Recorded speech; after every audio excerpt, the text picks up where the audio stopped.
there's an ethos change. I mean, there's a reason people don't want to serve, because they don't trust that their senior leaders are going to have their best interest in mind in combat. That's Pete Hegseth. The President-elect Trump has actually nominated him as a defense secretary. Hegseth is a Fox News anchor and war veteran as well.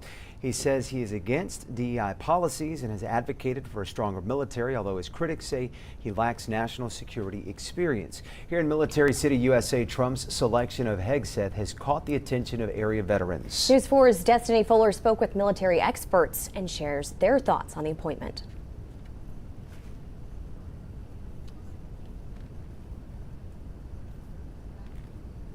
President-elect Donald Trump has named Fox News host and military veteran Pete Hegseth as his new Secretary of Defense for his upcoming presidential term. That choice catching many Americans off guard. Should we be surprised? I mean, President Trump is not exactly a mainstream political candidate. He never has been.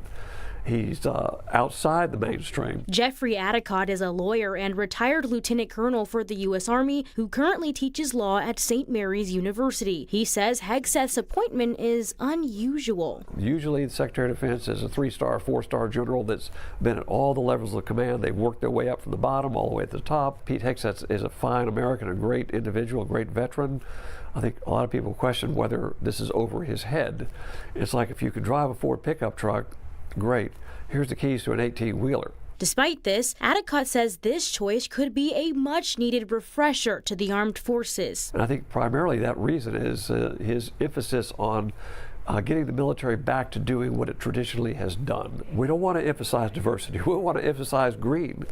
As we used to say when I was in the military, we all bleed green. Retired Army General Freddie Valenzuela says he knows Hegseth personally, and while he may be young, his qualities are what will make him successful. Yes, he's not a former general. He's not a former congressman or congresswoman.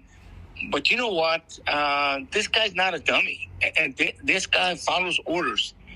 And he's very loyal and he's trustworthy. As a veteran, he says the American people should give all new appointees a shot before they come to judgments. If they believe in this country, like I think they are, like I think any cabinet member, even under the previous administration, if the country's number one, I mean, if that's the priority, then I think that's the main quality. And it's all about character and reputation. For News 4 San Antonio, I'm Destiny Fuller.